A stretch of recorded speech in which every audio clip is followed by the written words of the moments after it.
Hello everyone, welcome to the channel, and today I'm going to do something I like to do with new apprentices, and that is cover tools that we use in the intelligence and cybersecurity realm.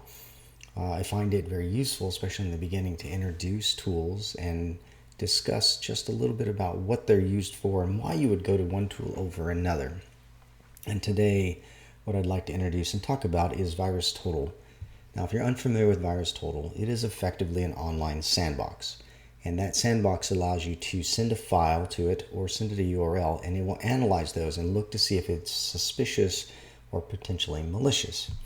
And the primary way it does that is it runs right around 80, sometimes 100 different AV solutions against whatever you provide. It kind of varies a little bit depending on whether you give it a file or if you give it something online. Its DNS profiling tool is a little different, but essentially it's the same process. They will run a number of tools and give you back a response and say, hey, this file is malicious based on X number of AV tools, or it'll say it's completely benign. And of course, each one reviews it just a little bit differently. When it comes to URLs, it does something similar, but it'll actually pull the content of what's on the other end of whatever you provided and review it as well as the structure to a certain extent, if you will, of the URL you provide. Now you'll see here that it gives you three options, and I'm going to skip talking about Intelligence Hunting Graph and API. There's a free and a paid for version, so I will mention that. All four of these pretty much, well, these three definitely are all the paid side of the house, where if you pay VirusTotal a good sum, they'll give you better and broader access to the information they have. They do open their API up to both free accounts and paid accounts. The paid accounts obviously get more bang for their buck, but you can use the API in the same way you can use it online here. And in some cases get back slightly different information, a little quicker, definitely reorganized in a different way. They provide things back in a JSON. There's plenty of ways to call this API. It is what they call rate limited, so you can only call it 4 times in a minute. And that may have changed a little bit, so check their documentation if you're using or planning on using VirusTotal in some fashion. But for our introduction today, there are 3 main fields that you can interact with here. One is a file where you can drag and drop or choose a file from your local location and have it uploaded to their servers and then scanned. Now that should be obvious right there, because as an alert for you to keep in mind, because one thing in our industry that we're always cautious about is you should not just take internal files to your company or files that you're working on and then just upload them even to a trusted source like VirusTotal. Doing so, you lose control over it. So typically it's a corporate policy that you do not do something like that, that you keep your files on your desktop, in your location, that kind of thing. One thing you can do if you have a suspicious file is, of course, you hash it, and there's tons of tools on how to hash different files. And once you have that file hashed, you can then go to the search and see if somebody else has uploaded it. That can be a form of analysis that's very telling all on its own. And in fact, that should be your first step for anything on VirusTotal. You should always search first to see if it's present. That gives you a lot of information all alone, as if somebody else has uploaded it or VirusTotal has seen it as a part of its analysis of another file, it can open up realms of understanding that you did not have. So that isolated file that came in, say attached to an email that you're sure is phishing, if you hash that file, that attachment, and then look for it on VirusTotal and find it connected to other infrastructure and more broader activity, it helps you understand how you were targeted and also how impactful that action might be. So I always encourage everyone, especially in the beginning, to always search first before you provide any information. Now, if the file you have, going back to file for a second, is benign and it's not yours, or you're not worried and / have been authorized that file can be uploaded, then do so. Especially if it's malware or something like that and it contains nothing about your company or you. In that case, it could be okay. That becomes a choice at that point to upload it into VirusTotal. Just understand once you do so, you are agreeing to allow that to be shared, not only with anybody else who goes to VirusTotal, but all the antivirus vendors who partake in the sharing environment that VirusTotal provides. So keep those in mind. Same thing for URLs to a certain extent, where you're sharing a URL that you provide to the community in the same way that you are a file. Now, typically it's less a worry because a lot of the URLs that we focus on are very external to our company or our corporate environment, and it's not so much of a concern. But again, I always encourage you to start with a search. Now, I think everything's better with examples, so we're going to do an example. Now, you'll see here, it allows you to actually search a little more broadly than just files and URLs. It allows you to look for a URL, an IP address, a domain, or a file hash. So since we started talking about files, I'm going to copy a file hash over here and bring it in. See there, that's a SHA hash. We're going to search for that. And as I mentioned, it's going to identify how malicious it thinks it is. And if you look here, it has ran a number of antivirus vendors' tools against it. And it has come back and it said, look, 53 out of 57 AV vendors believe that this is a malicious file.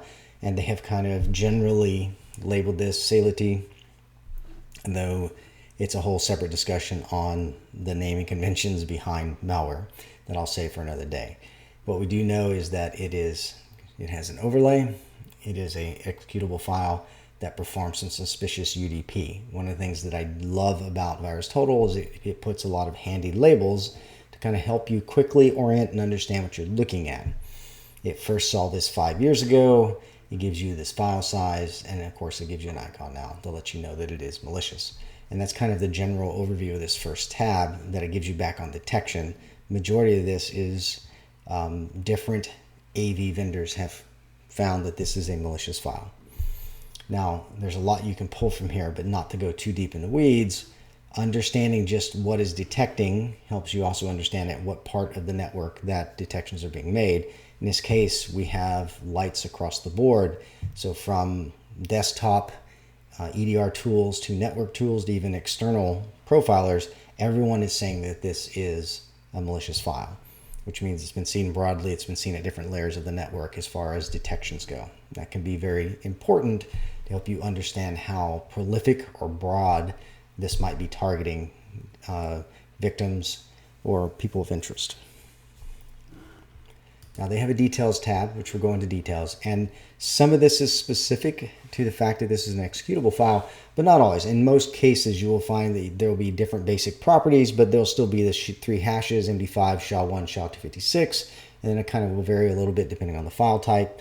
And of course, you'll get history, and that's history from inside of the file as far as creation time goes, as well as the first submission when VirusTotal saw it and the last time it saw it. So it saw it on one day, and it did its last analysis on that same day at the same time. That can be very interesting. And of course, it gives you overlay information. I'll save that for a different topic, but overlays are extra data. Is the best way to remember those. Now, it also gives you some relations, which I find useful. So this file has relationships to these URLs. In fact, it tells you if you mouse over here inside, that file, when it was executed in their sandbox, contacted these URLs. And it's actually, you see this ellipsis here, it goes on, it contacted a number of these. And as you might see here, that many of these also have flagged as malicious. Now the detections you're getting here, because this is a URL, is through the URL profiler, and we'll follow one of those in a second. Now, there's more to this list. Feel free to expand it if you're following along. These are the contacted domains, which are related, of course, to the URLs that it reached out to. And so those will be in here as well, and it gives you a couple of just at a high level, what is this domain being flagged as well as any kind of who is information from the registrar about its creation time and so on. And this, of course, are the contacted IPs, which will map back to the domains and the URLs for the most part, unless an IP was contacted directly, in which case it would also be here. And of course, you can always mouse over the information button to get more. And then there is a graph where it will somewhat summarize the activity, and you can indeed follow this because there's your executable file. It contacted 10 domains, it contacted 10 plus IPs, and of course 30 plus URLs. Probably happens simultaneously. It just separates things nicely for you. Let me go to behavior before I follow one of these URLs to discuss the URL piece. Now this kind of breaks down, again, this is a sandbox, so it's executed the file. And it's not giving you it in the order it happened, it's kind of giving you a digest report. If there were more than one report types or more than one sandbox that it was ran against, you would click on it here to get access to it. Otherwise, you get the three kind of areas. And this is pretty much a repeat of what we just saw. You'll see here there's some interesting pieces where you can also do additional analysis to kind of understand what's going on. We have a variable being passed, but it's being passed to a GIF here, GIF here, GIF here, a PNG, more images. Here we have a PHP page, and then it just kind of goes on. But you can see some very simple commonalities, common points right off the bat. And of course, if the community had said anything or has commented, it would be present here under the community tab. If you do want a full report, you can click here. I'll go ahead and do that. It'll open up a new tab for us, and you'll get a longer broken down report in a JSON format of what was done. And you can look at that as raw data, which I prefer not to because that's pretty ugly. I like looking at the JSON if I'm going to do this. And of course, you can dig into each action and get more information as you need. I'll save that for another time, given that this is a simple introduction. Now, that's kind of the breakdown on a file. This is an executable file. I mentioned earlier we'd follow one of these URLs. So we could, I'll follow one here, open it up in a new tab. And then what I'm also going to do is I'm going to highlight this. I'm going to try to highlight this. There we go. We'll go ahead and copy this link. I'm going to go back. So clicking here takes you back to the front. You know, we could search, we could URL. I'm going to choose not to search like I would normally, and I'm going to actually just paste this URL in. Oh, it gave me VirusTotal. Well, that's not useful. Let's try this again, just in case. Paste. There we go. I'm going to go ahead and just see if this URL will show up. And it does. Now, what you're going to quickly find is that it gives you a bunch of information right off the bat. So the same thing, different DNS profilers that represent AV primarily, and then a variety of network and online tools that do scans for this particular URL. It'll give you some details about it. But before I go on, 4 out of 67 that were ran flagged it as being malicious. It talks about when it was done. You see here it matches the time frame that we saw in the file. It gives us the IP that it was served from, as well as a hash of the body of the particular website that was on the other side of this. Now, that's a 404 page, which is HTML for the fact that it could not find a resource. So that may or may not be very useful. In most cases, it is not. Now, what is interesting is it was ran then. If you click this, you could reanalyze it. You could kind of look for more. If you mouse over these, it gives you a little bit of information, though it's obviously not very useful. We have 4 here. Fortinet is network-based. Kaspersky is on desktop and network-based and online. CRDF is online and on desktop. And of course, Bitdefender is the same thing. So kind of a broad expanse. There's nothing here that's helping us understand that it might be only being detected online. It's kind of all over the place, but we don't see, say, cybercrime or CleanMX or other ones that are, or Qterra, that are online profilers only flagging on it. So that's kind of interesting in itself. We don't necessarily see a distinction in this particular call out. So I would probably say, just from this rough information, that this is a file that is, this is a URL that's being called from a file that's landed on a desktop, which is indeed what we saw earlier. And get a few more details and really not much more here. So that, not super exciting necessarily. Same thing here. Get the same information because essentially we went the same place. But if you mouse over the domain, you can do a search for the domain. And now it might be a little interesting. So this is what we saw before was a URL that used this domain. Now we're looking at the domain itself. Same for, right? Let's check. Not the same for. Bitdefender, Fortinet, CRDF, Kaspersky. For the domain, CRDF, okay. Kaspersky, Sophos now, and Fortinet. So we've had a small change here. And then, of course, we get into what Sophos categorizes it at, as well as some DNS records. It's a last HTTPS certificate, which can be telling because it tells you a little bit of information, such as this and other items, because this is actually the authorization. So there's probably a redirection going on there that you could chase down. And of course, a little bit more. key part that we tend to jump to is the relations. So before, this was the actual link, right, the URL that we followed, and it's got some basic details. When we go to the domain itself, we kind of get additional information, and it gives us history in which VirusTotal has resolved. Now, this is important to keep in context because these different IPs, there may be more present. This only gets counted when VirusTotal resolves a MrBCBrownMusic.com domain or any domain like it. So it may have been switched a dozen, 2 dozen, 3 dozen more times. You would not necessarily know just from this window, but this would start the collection of information for passive data.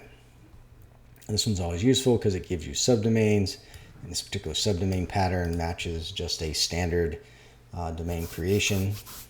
It doesn't look to be anything unique necessarily. This is communicating files. It's always important to understand this.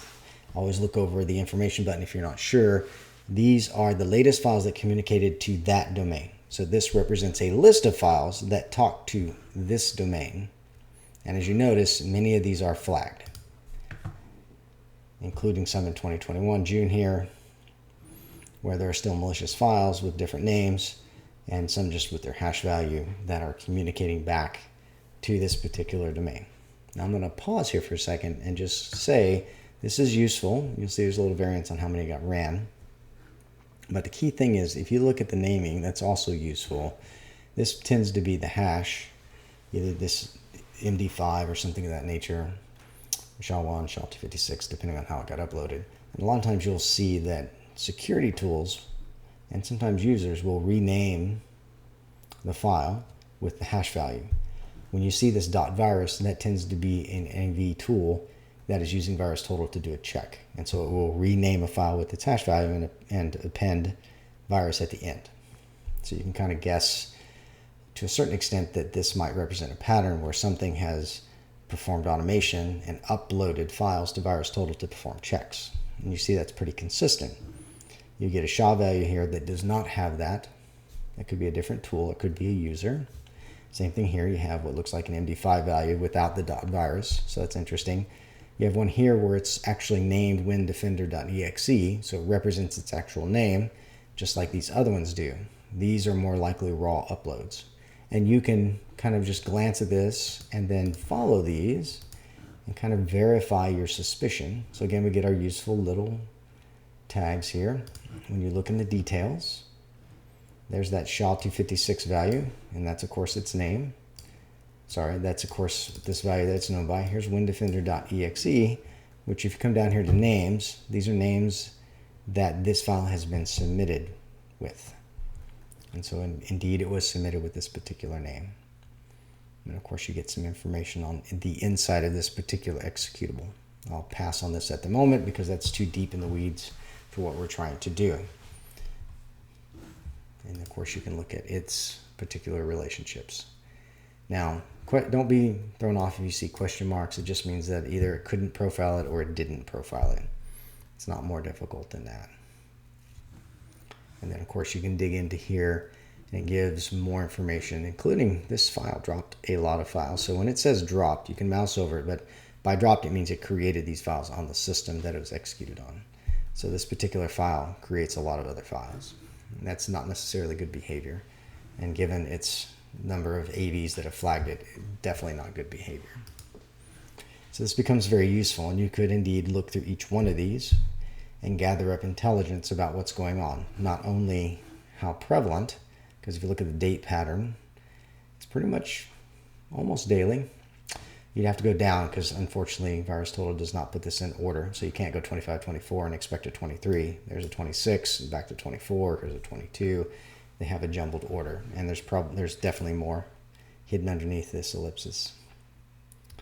So you would have to, if that was of interest to you, you would actually pull that down, plot all that out, and that would be observations that VirusTotal has made on this particular domain and files that are talking to it. Now, there's files talking to it, and then there's files that are referring to it, which means that these files have that domain in their body of the file. So here it actually reached out and talked to it. A file did. Here the file actually contains BC Brown music in this case, inside of the file itself. And in many cases, you'll see there will be a relationship. In some cases, you'll find that there's not. And of course, this is another form of analysis to chase down that we'll dig into at another time. I want to keep this to an introduction. These are graphs where someone a user of VirusTotal has included this domain in their research on some topic. And a lot of them are named to kind of represent what's being researched. They're not always useful because they represent things that someone was looking at and you're without context. And you can click on these like I did there and it'll pull up this mini of what it is. Now you cannot actually explore in it unless you have a paid for account or they've exported it in a way that supports that. But a handy thing you can do is you can zoom in, zoom out and kind of look at things from here, and you can indeed click on these and follow those reports. So it's not the most efficient way, but you can use this to understand graphically what's going on inside of each one of the graphs that are present here. All right, lookups, and of course, and then a few other items of interest. So VirusTotal can give you back a lot of information, especially on, I'm going to go ahead and close some of these files, URLs and domains, but let's go back to our handy search and let's just look up an IP address. So this particular IP address I pulled at random. Again, I did a search. Sometimes it'll ask you if you want to click and look across the whole corpus. Unless you have a paid for account and or logged in, that's not necessarily useful.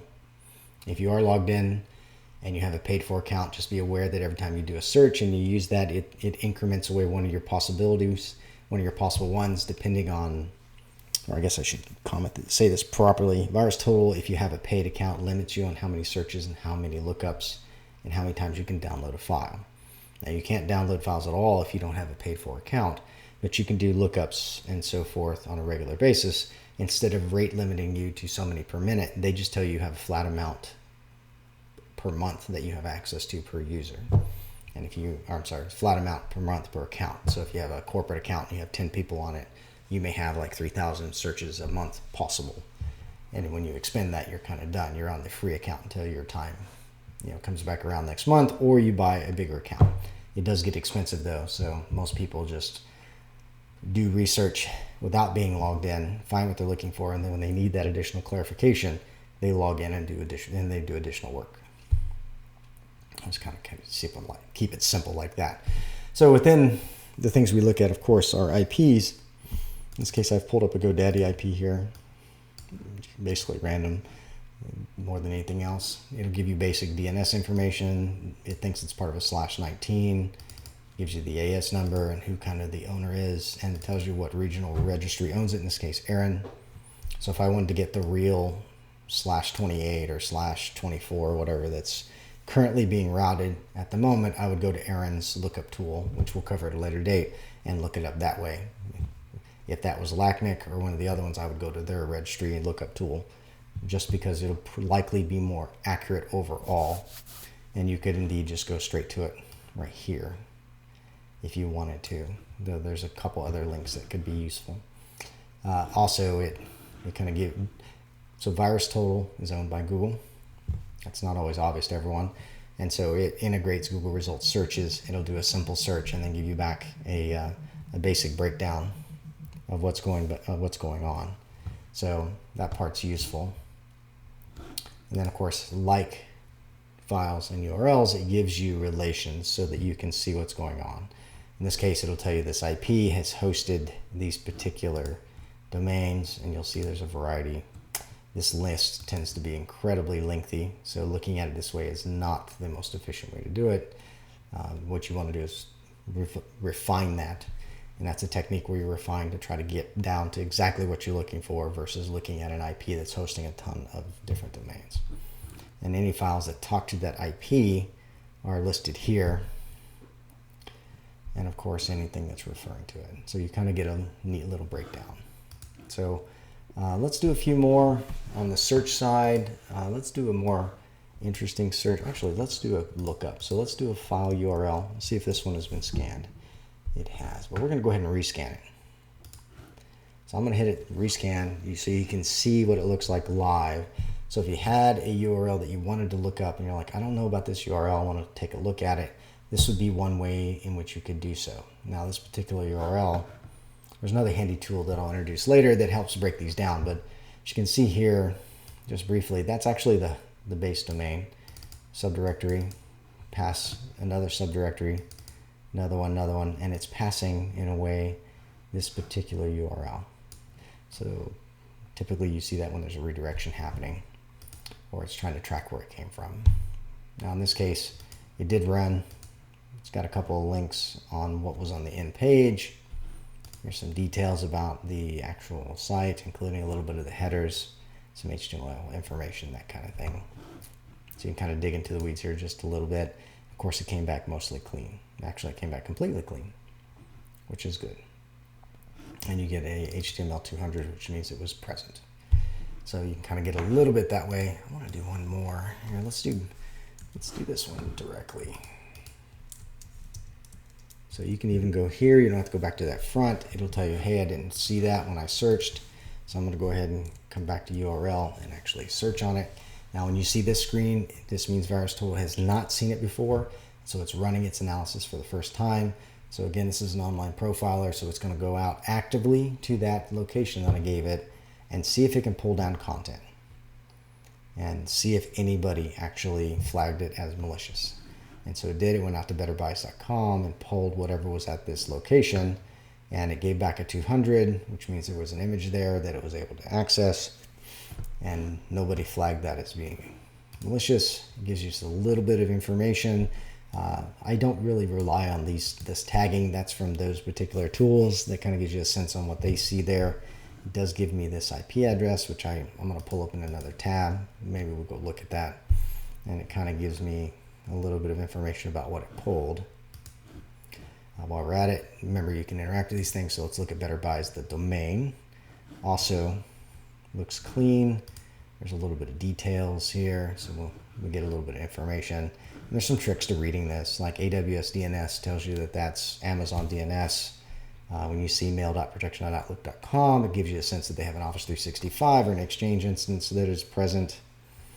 And you can kind of go on. In fact, we know it's Microsoft because they even have an MS equals number here, which is very indicative of verification that's happening. Text field can hold any kind of information. And that's one thing that is often held in there. And as you can see, there's further reinforcement. They have an SPF record, which talks about redirections and it includes safe senders. We get a Google verification, so they've gone through that process with Google twice, and it kind of goes on. You can kind of read these and get data from them to try to understand what's present. I'll save that for something broader than our introduction here today. Just note there's a lot of information you can dig into. This domain is present in a lot of places. So on the very front here, it told us 3 files detected embedding this domain. We see some resolutions. Here's some siblings, which are subdomains. And then here are files, again, that are referring. So this means that betterbuys.com was embedded inside of those files. You'll see 3 of them are PDFs, which are all being flagged to a certain extent with malware hits. And then you have a couple of benign ones. There's some timing here. If you look, this is all in August. This is May and April. Click this and see what else we got. March. So some of these look like they're probably benign, and then you have this point where, at least on the 8th and forward, you start seeing some malicious PDFs. It could be that the site got taken over, or there's adware or something like that that's present. You can use this to get sometimes a rough estimate of the timeliness and where something switched. Of course, that's 2020. This is 2021. So I'd really want to go back down here a little bit. Suspicious all by itself. Of course, it's all over the place, but you kind of get a sense on timeliness. This is where the API can really shine, because you can pull this down and then sort it with awk or something offline, or grep for what you want a little cleaner than you can clicking on it here. And those are built-in tools for Linux at terminal. Okay. I think that's all I'm going to touch on today to introduce VirusTotal.